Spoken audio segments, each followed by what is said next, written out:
Salam alaikum, shalom shalom. Bienvenue à tous sur le 37e numéro de l'émission La Voix des Écritures. C'est tellement hilarant de voir un musulman utiliser la Bible pour tenter de prouver que la mort de Jésus par crucifixion n'a jamais eu lieu. Bien que la mort de Jésus sur la croix soit un événement historique, sa signification spirituelle reste voilée aux musulmans. Dans ce numéro de La Voix des Écritures, nous allons d'abord montrer comment le salut est impossible sans la mort de Jésus sur la croix. Ensuite, nous allons passer en revue les arguments utilisés par les apologistes musulmans pour nier la crucifixion. Tout d'abord, musulmans et chrétiens sont d'accord sur le fait qu'après la mort, il y a le jugement. C'est d'ailleurs ce qu'enseignent les Écritures. Dans Hébreux 9, le verset 27, il est écrit « Et comme il est réservé aux hommes de mourir une seule fois, après quoi vient le jugement. » Mais la conception musulmane du jugement est tellement erronée qu'il est nécessaire qu'une lumière soit faite sur le sujet. Dans la conscience musulmane, le jour du jugement est un jour de bilan de vie où les bonnes et les mauvaises œuvres seront pesées sur une balance devant Dieu, qui est le juste juge de toute la terre. Cette conception du jour du jugement est totalement fausse. En effet, comme son nom l'indique, il est bien précisé qu'il s'agit du jour du jugement et non du jour du bilan de vie. Dans la justice, on ne vous appelle qu'en jugement que lorsque vous transgressez la loi. Personne ne vous appellera en jugement pour avoir bien fait, car vous êtes censé bien vous conduire dans la société. Vous ne verrez jamais la police honorer quelqu'un pour la bonne attitude qu'il a toujours eue à l'égard des faits tricolores. Aussi, vous pouvez ne pas voler et partager vos biens avec les autres toute votre vie. La justice ne vous récompensera pas pour autant. En effet, c'est ce que cela devrait être. Le jour où vous volez, on vous appellera en jugement pour ce vol. Et les juges n'ont pas une comparaison à faire sur le nombre de fois que vous avez donné aux autres et le nombre de fois que vous avez volé. C'est ça le jugement. Ainsi, Dieu appellera tout homme en jugement pour avoir violé ses commandements durant son séjour sur terre. La seule chose dont un accusé a droit le jour de son jugement est de prouver son innocence face aux faits qui lui sont reprochés. Donc, quand l'Écriture dit qu'il est réservé aux hommes de mourir une seule fois après quoi vient le jugement, cela signifie qu'en ce jour, on dressera devant toi chaque péché que tu as commis contre les commandements de Dieu durant ta vie, et on te demandera si tu reconnais les faits qui te sont reprochés. Si après ton jugement, tu reconnais avoir péché, tu subiras le châtiment de Dieu pour tes péchés. Et l'Écriture est ferme sur ce sujet. Le salaire du péché, c'est la mort. Romains 6, verset 23. Et qui te dira ce qu'est la mort après la mort? C'est un feu qui ne s'éteint point. Le Seigneur Jésus a parlé du lieu où il y aura des pleurs et des grincements de dents. De l'autre côté, si tu arrives à prouver devant toute l'armée des cieux que tu n'as jamais péché contre Dieu, alors tu seras jugé digne d'aller au ciel. La seule condition pour rentrer dans la gloire et la pureté du paradis est d'être sans péché. Apocalypse 21, le verset 27 nous dit qu'il ne rentrera chez elle rien de souillé. Le ciel est un lieu spirituel pur qui ne peut accueillir un péché quelconque, aussi minuscule qu'il soit. Au fait de la vérité de l'au-delà, tout homme est coupable devant Dieu. Car qui de nous pourra réussir à prouver le jour du jugement qu'il n'a jamais péché contre Dieu? L'Écriture dit dans Romains 3, le verset 10, qu'il n'y a point de juste, pas même un seul. Dieu révélera sa sainte nature le jour du jugement. Psaume 145, le verset 17 dit « L'Éternel est juste dans toutes ses voies et miséricordieux dans toutes ses œuvres. » Ce verset nous montre la nature incorruptible de Dieu. Il est juste dans toutes ses voies et miséricordieux dans toutes ses œuvres. Il n'est pas l'un sans l'autre. Le jour du jugement, tout homme verra comment Dieu est à la fois juste et miséricordieux. Mais comment cela est possible? Si Dieu doit être juste dans l'application de la loi le jour du jugement, il doit punir tous les péchés. Et dans ce cas, tout homme subira le châtiment de son péché qui est l'enfer. Dieu aurait été juste dans son jugement car il a appliqué la peine juste pour le péché. Mais ce serait un jugement sans miséricorde. La nature de Dieu n'est donc pas révélée. Il a été juste dans ses voies, mais pas miséricordieux dans ses œuvres. De l'autre côté, s'il doit se montrer miséricordieux envers tout homme le jour du jugement, il doit fermer les yeux sur les péchés, c'est-à-dire qu'il reconnaît que les hommes ont péché, mais ne leur applique pas le châtiment que mérite leur péché. Dans ce cas, il aurait été miséricordieux dans ses œuvres, mais pas juste dans ses voies. Or, Psaume 145, le verset 17 dit « L'Éternel est juste dans toutes ses œuvres et miséricordieux dans toutes ses voies. » Comment se passera le jugement de tout homme pour que Dieu se montre à la fois juste et miséricordieux? Dans Matthieu 19, le verset 25 à 26, on lit « Les disciples ayant entendu cela furent très étonnés et dirent « Qui peut donc être sauvé ?» Jésus les regarda et leur dit « Aux hommes, cela est impossible, mais à Dieu, tout est possible. » Tout est vraiment possible à Dieu. Amos 3, le verset 7 dit « Car le Seigneur l'Éternel ne fait rien sans avoir révélé son secret à ses serviteurs, les prophètes. Pour être juste dans toutes ses voies et miséricordieux dans toutes ses œuvres le jour du jugement, l'Écriture dit que Dieu, le Père Tout-Puissant, a fait don de sa parole aux hommes en l'introduisant dans la création et elle est devenue un homme parfait en la personne de Jésus-Christ. Jean 1, verset 1, Jean 1, verset 14. Ensuite, il a mis sur lui le châtiment que mérite le péché afin qu'il supporte le châtiment que mérite le péché de l'homme pour lui. Et comme il ne fait rien sans le révéler à ses prophètes, Ésaïe dit au chapitre 53, le verset 4 à 5 ceci: « Cependant, ce sont nos souffrances qu'il a portées. C'est de nos douleurs qu'il s'est chargé et nous l'avons considéré comme puni, frappé de Dieu et humilié. Mais il était blessé pour nos péchés, brisé pour nos iniquités. Le châtiment qui nous donne la paix est tombé sur lui et c'est par ses meurtrissures que nous sommes guéris. » Du verset 10 au verset 12, Ésaïe dit encore: « Il a plu à l'Éternel de le briser par la souffrance. Après avoir livré sa vie en sacrifice pour le péché, il verra une postérité et prolongera ses jours, et l'œuvre de l'Éternel prospérera entre ses mains. À cause du travail de son âme, il rassasiera ses regards. Par sa connaissance, mon serviteur juste justifiera beaucoup d'hommes et il se chargera de leurs iniquités. C'est pourquoi je lui donnerai sa part avec les grands, il partagera le butin avec les puissants, parce qu'il s'est livré lui-même à la mort et qu'il a été mis au nombre des malfaiteurs, parce qu'il a porté les péchés de beaucoup d'hommes et qu'il a intercédé pour les coupables. » Dieu a révélé à son serviteur le prophète Ésaïe ce qu'il allait accomplir par Christ environ 750 ans plus tôt. Jésus est donc la manifestation de la miséricorde de Dieu envers tout homme. C'est pour montrer sa miséricorde envers l'homme que Dieu lui a fait don du Christ qui est sa parole. Jésus lui-même a dit « Car Dieu a tant aimé le monde qu'il a donné son Fils unique, afin que quiconque croit en lui ne périsse point, mais qu'il ait la vie éternelle. » Jean 3, verset 16. Et c'est aussi pour montrer sa justice à l'égard du péché qu'il a exercé la sentence par le Christ. Car il est impossible à l'homme de prouver qu'il n'a pas péché contre Dieu le jour du jugement. Et c'est pourquoi Jésus dit dans Jean 3, le verset 18, que celui qui croit en lui n'est point jugé. Et en cela, le Seigneur dit vrai. Car c'est pour subir le châtiment de mes péchés que je viens en jugement. Mais s'il a pris le châtiment pour moi, alors ma sentence et ma caution sont connues et supportées d'avance par lui. Je ne suis donc plus concerné par le jugement. Cette vérité est confirmée dans Romains 8, le verset 1 qui dit « Il n'y a donc maintenant aucune condamnation pour ceux qui sont en Jésus-Christ. Dieu a donc été à la fois miséricordieux envers celui qui suit Christ, car c'est lui qui lui a fait don du Christ, et juste dans son jugement en punissant encore ses péchés par Christ. C'est donc une miséricorde infinie et une justice parfaite. L'homme est désormais libre de recevoir ou non la miséricorde de Dieu qui est le Christ Jésus.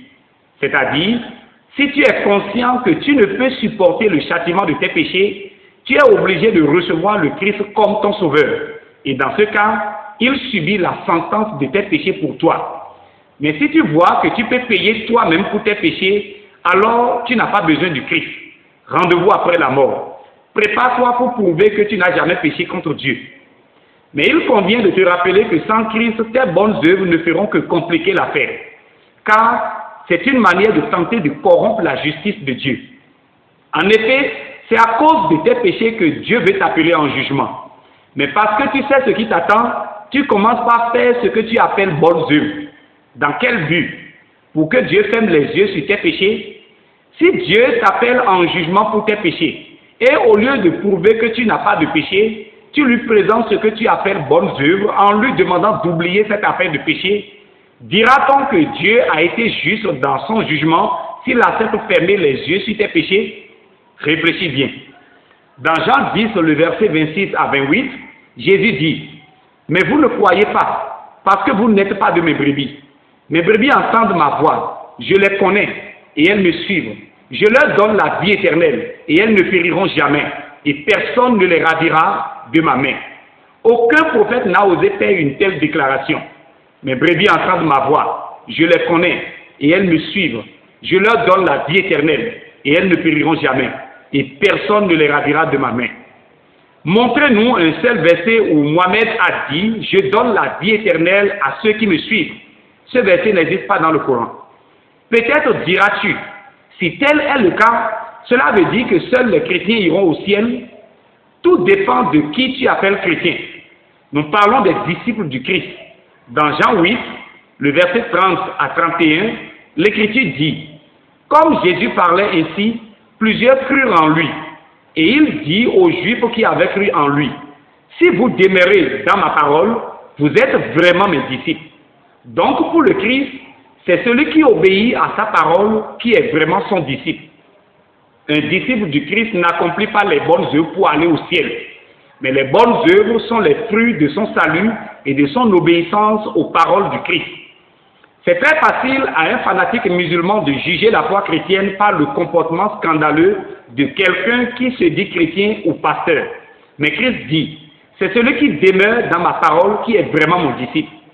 Si donc vous voulez juger la foi chrétienne, montrez là où Jésus a ordonné ce comportement scandaleux. C'est la mesure avec laquelle nous mesurons l'islam.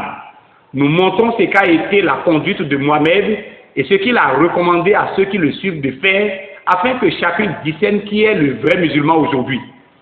Christ a souffert la mort spirituelle et la mort physique pour l'homme.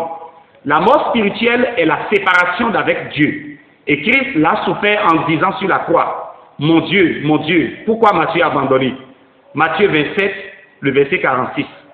Par ces paroles, Christ annonçait qu'il vient de subir la mort spirituelle pour nous, selon ce qui avait été prédit dans Psaume 22, le verset 2.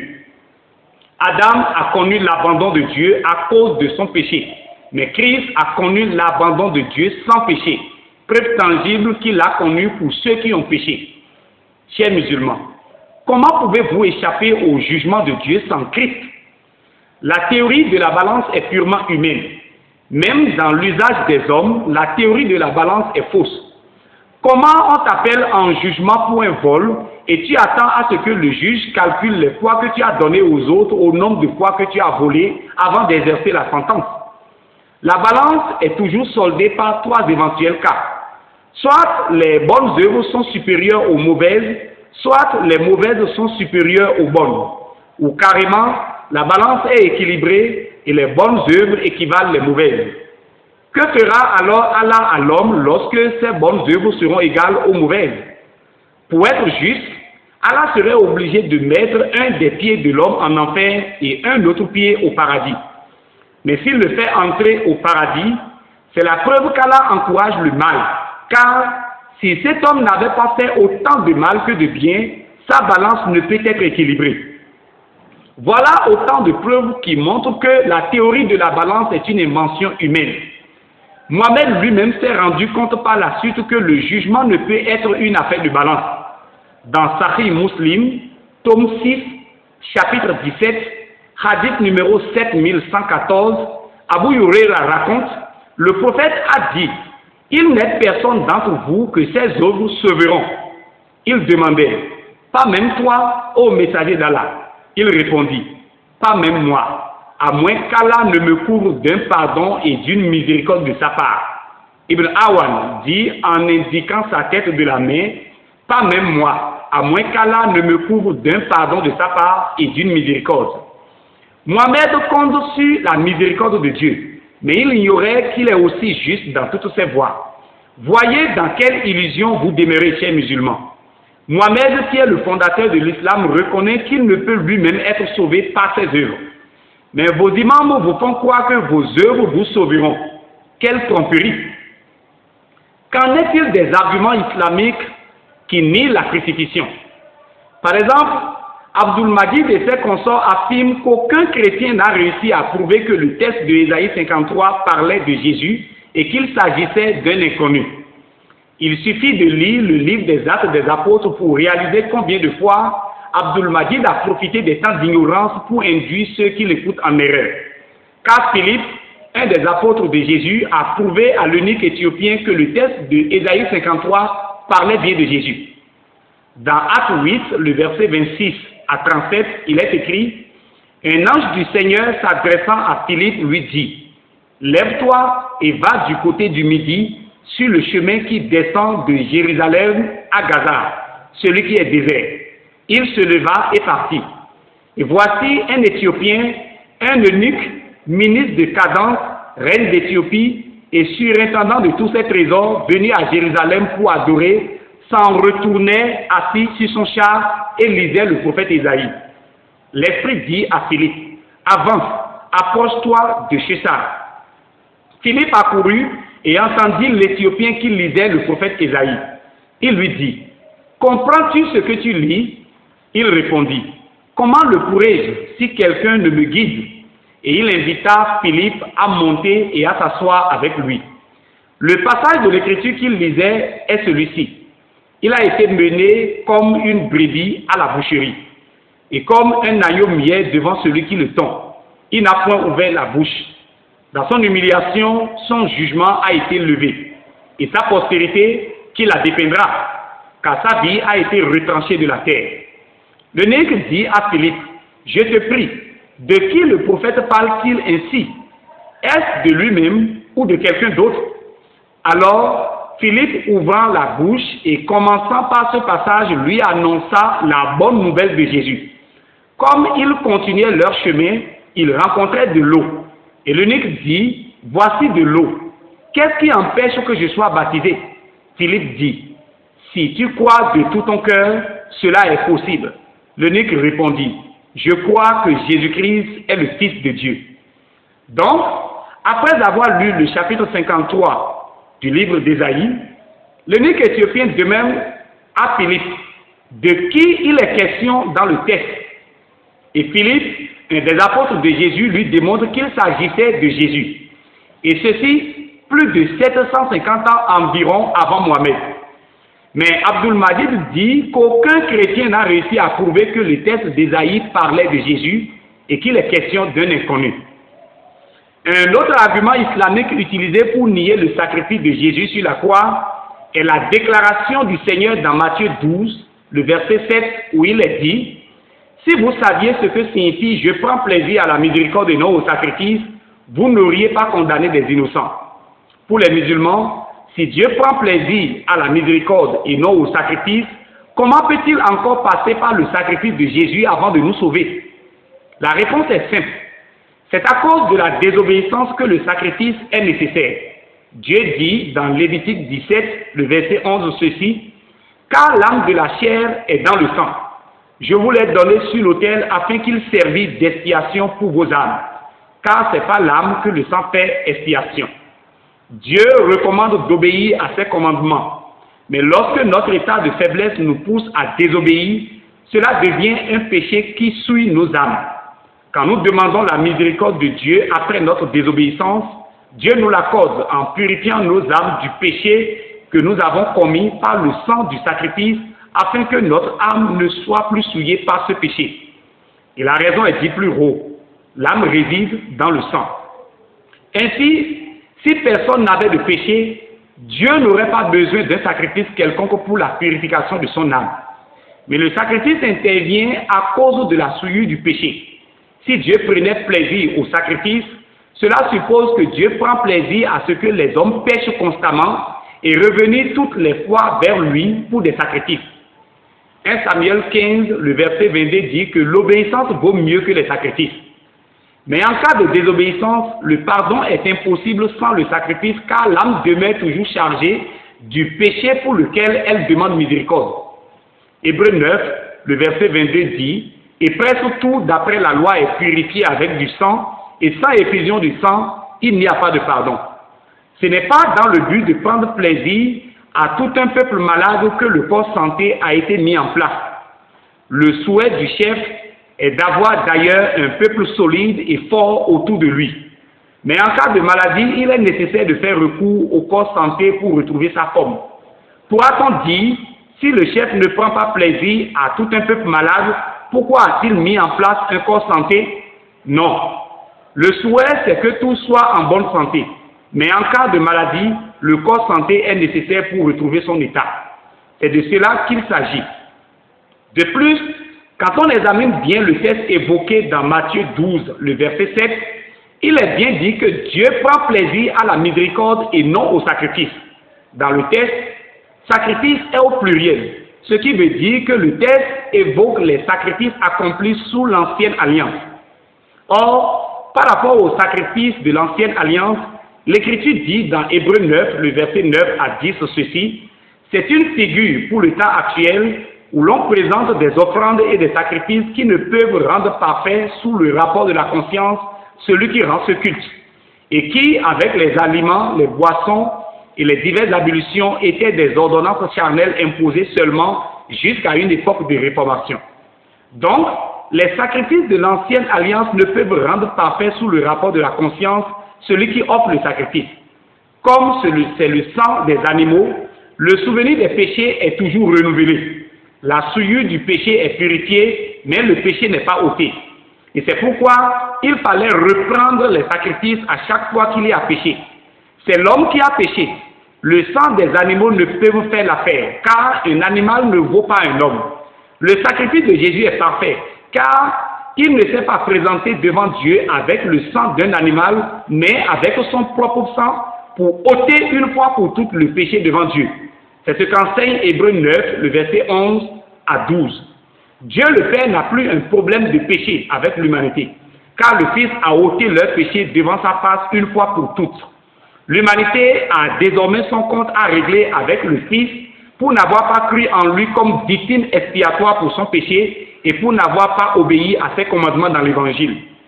C'est ce que disait Jésus dans Jean 5, le verset 22, où il est écrit « Le Père ne juge personne, mais il a remis tout jugement au Fils. » D'autres musulmans se servent de la parabole des vignerons pour nier la mort de Jésus. Le texte dit ceci dans Marc 12, le verset 1 à 9. Jésus se mit ensuite à leur parler en parabole. Un homme planta une vigne, il l'entoura d'une raie, creusa un pressoir et bâtit une tour, puis il la ferma à des vignerons et quitta le pays. Au temps de la récolte, il envoya un serviteur vers les vignerons pour recevoir d'eux une part du produit de la vigne. S'étant servi de lui, il le battit et le renvoyait à vide. Il envoya de nouveau vers eux un autre serviteur. Ils le frappèrent à la tête et l'outragèrent. Il envoya un troisième qu'il tuait, puis plusieurs autres qu'il battit ou tuait. Il avait encore un fils bien-aimé. Il envoya vers eux le dernier en disant, « Ils auront du respect pour mon fils. » Mais ces vignerons dirent entre eux, « Voici l'héritier, venez, tuons-le et l'héritage sera à nous. » Et ils se servirent de lui, le tuèrent et le jetèrent hors de la vigne. Maintenant, que fera le maître de la vigne? Il viendra, fera périr les vignerons et il donnera la vigne à d'autres. Comment peut-on utiliser cette parabole pour nier la mort du Fils de Dieu? Car les apologistes musulmans ont été entraînés à demander aux chrétiens si c'est dans l'intention que les vignerons tuent le Fils que le Maître l'a envoyé. À cette question, nous répondons, est-ce dans l'intention que les vignerons tuent les autres serviteurs que le Maître les avait envoyés? Non. Cela a-t-il empêché les vignerons de les tuer? Ils les ont tous tués malgré que cela ne soit l'intention du Maître en les envoyant. Un musulman sage ne doit pas utiliser cette parabole pour tenter de nier la crucifixion. Car cette parabole révèle la fausseté de l'islam et comment Mohammed est un faux prophète. Premièrement, la parabole montre que le Maître a un fils bien-aimé supérieur à tous ses serviteurs. Et il l'a envoyé en tant que son fils bien-aimé. Or, le Maître ici, c'est Dieu. Les serviteurs sont les prophètes et Jésus est le fils bien-aimé. Lorsqu'il sortit de l'eau après son baptême, les 4 évangiles confirment qu'une voix a quitté le ciel et a dit à son sujet, « Celui-ci est mon fils bien-aimé en qui j'ai mis toute mon affection. » Mais l'islam nie que Dieu n'a pas de fils. Deuxièmement, nous voyons dans la parabole que bien que l'intention du maître n'était pas que les vignerons tuent les serviteurs, les vignerons les ont tous tués. Ce qui est un faux argument pour nier la mort du fils, car le texte dit clairement que les vignerons ont tué aussi le fils. Et la partie du texte qui a fermé la porte à Mohamed et l'expose comme un faux prophète est le verset 6 qui dit « Il avait encore un fils bien-aimé, il l'envoya vers eux le dernier. » Le texte dit qu'il envoya le fils comme dernier recours. Preuve tangible qu'après le fils, aucun autre serviteur n'est plus dans son programme si ce n'est le jugement. Mohamed est venu après le fils. Or, la parabole dit qu'il envoya le fils le dernier. Selon cette parabole, Dieu ne l'a jamais envoyé. C'est un faux prophète. Passons maintenant à un autre argument. Selon les musulmans, dans son entretien avec les Juifs, Jésus lui-même disait dans Jean 8, le verset 40 à 44, que le fait que les Juifs cherchaient à le tuer est un acte de méchanceté et purement diabolique. Et si tel est le cas, comment un acte de méchanceté peut être source de salut? À cette question, nous disons, qu'est-ce qui est impossible à Dieu? Les Juifs ne cherchaient pas à tuer Jésus afin d'obtenir le salut par sa mort, mais ils cherchaient à le faire périr afin de le faire passer pour un imposteur aux yeux du peuple. Après avoir annoncé ses souffrances, sa mort et sa résurrection, Jésus a affirmé à Pierre devant tous, dans Matthieu 16, le verset 21 à 22, que la pensée du diable est de l'empêcher de souffrir, de mourir et de ressusciter. Nier donc les souffrances, la mort et la résurrection de Christ est purement diabolique selon Jésus. Comment un acte de méchanceté peut devenir la source du salut? Pour mieux comprendre, il faut remonter le temps pour connaître l'histoire du peuple d'Israël avec Dieu. Dans son amour pour la nation d'Israël et à cause d'Abraham, d'Isaac et de Jacob, leur père, Dieu leur envoya plusieurs prophètes pour leur enseigner ses voies. Mais dans leur méchanceté, ils ont tué presque tous les prophètes. En effet, ce n'est pas facile d'aimer les méchants, c'est-à-dire vouloir aider celui qui cherche à vous faire du mal. Au temps des 12 tribus, voulant les délivrer de la famine future qui allait les exterminer, Dieu choisit du milieu de Joseph, afin de lui montrer par des visions claires que c'est par lui qu'il les sauvera. Mais il ne voulut point que leur jeune frère soit leur maître un jour. Dans leur méchanceté, ils ont formulé le dessein de se débarrasser de lui, afin que ce qu'ils voyaient dans ces visions ne se réalise point.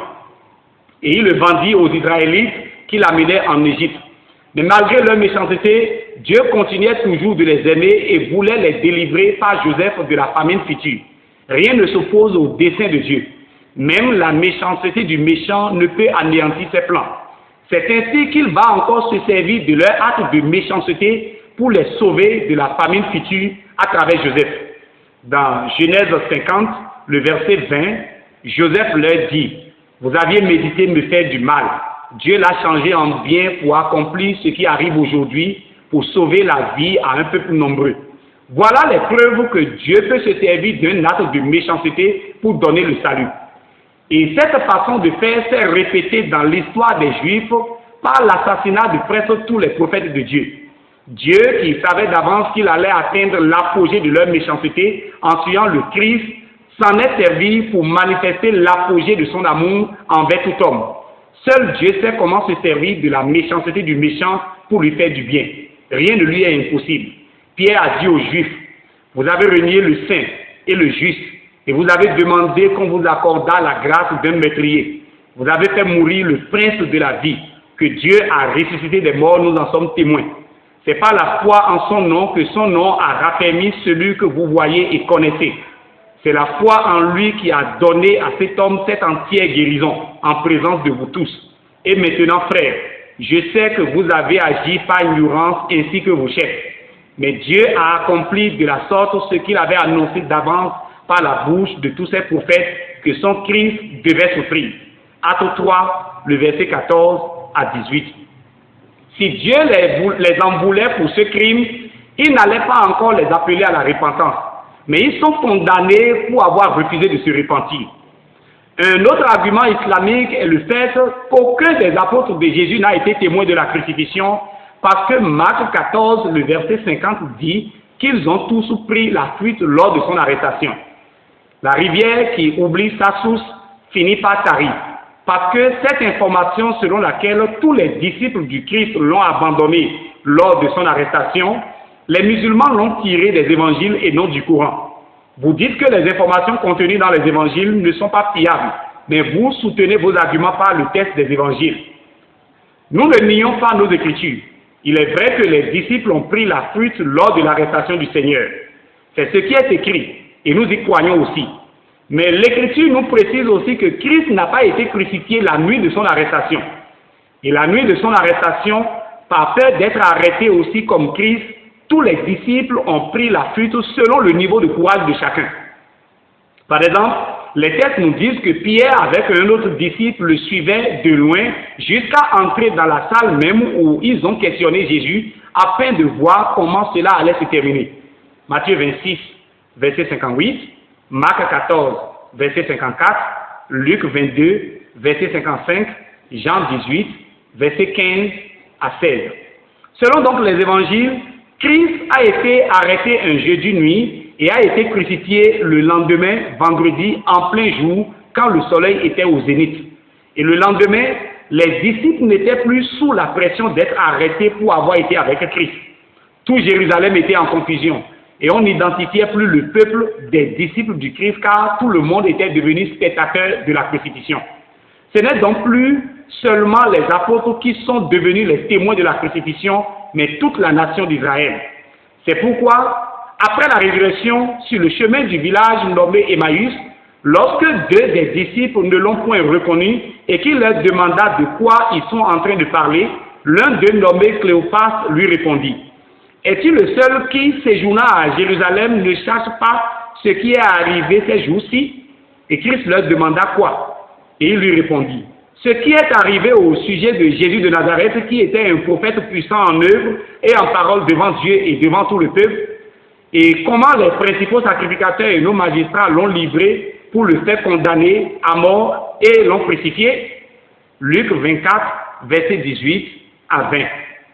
Pierre mettait ce fait accompli par le peuple devant lui et dit: « Le Dieu de nos pères a ressuscité Jésus que vous avez tué en le pendant au bois. » Acte 5, verset 30. La mort de Jésus sur la croix est un fait historique qui a réellement eu lieu, attesté par les évangiles, les historiens, les juifs et même la théologie. C'est le Coran qui garde les musulmans dans un monde irréel.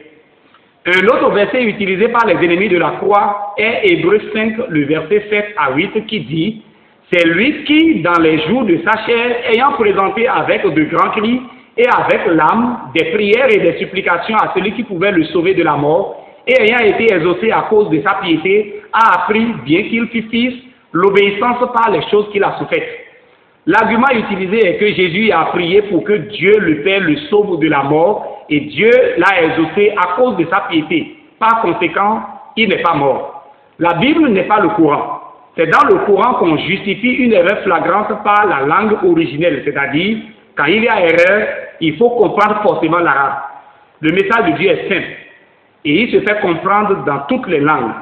Tout d'abord, en utilisant Hébreux 5, le verset 7 à 8, l'islam est faux, car ce verset dit que Jésus est le Fils de Dieu. La Bible s'explique d'elle-même. Pour mieux comprendre le message véhiculé dans la lettre aux Hébreux, il faut prendre la peine de lire toute la lettre, car l'auteur l'a adressée à un peuple instruit dans la loi et les prophètes, c'est-à-dire les Juifs. Et ces Juifs n'avaient pas de problème avec la mort de Jésus. En effet, cela s'est déroulé sous leurs yeux en plein jour. Mais le problème de ce peuple est que tous n'ont pas été témoins de sa résurrection. C'est pourquoi, voulant leur certifier sa résurrection, l'auteur de la lettre a d'abord commencé par leur certifier sa mort et dit, dans Hébreux 2, le verset 9, ceci: « Mais celui qui a été abaissé pour un peu de temps au-dessous des anges, Jésus, nous le voyons couronné de gloire et d'honneur à cause de la mort qu'il a soufferte, afin que par la grâce de Dieu, il souffrit la mort pour tous. » Là, nous voyons que l'auteur de la lettre aux Hébreux a certifié que Jésus est mort pour tous. Toujours dans le deuxième chapitre, du verset 14 au verset 15, il leur dit: « Ainsi donc, Puisque les enfants participent au sang et à la chair, il y a également participé lui-même, afin que par la mort, il anéantisse celui qui a la puissance de la mort, c'est-à-dire le diable, et qu'il délivra tous ceux qui, par crainte de la mort, étaient retenus dans la servitude.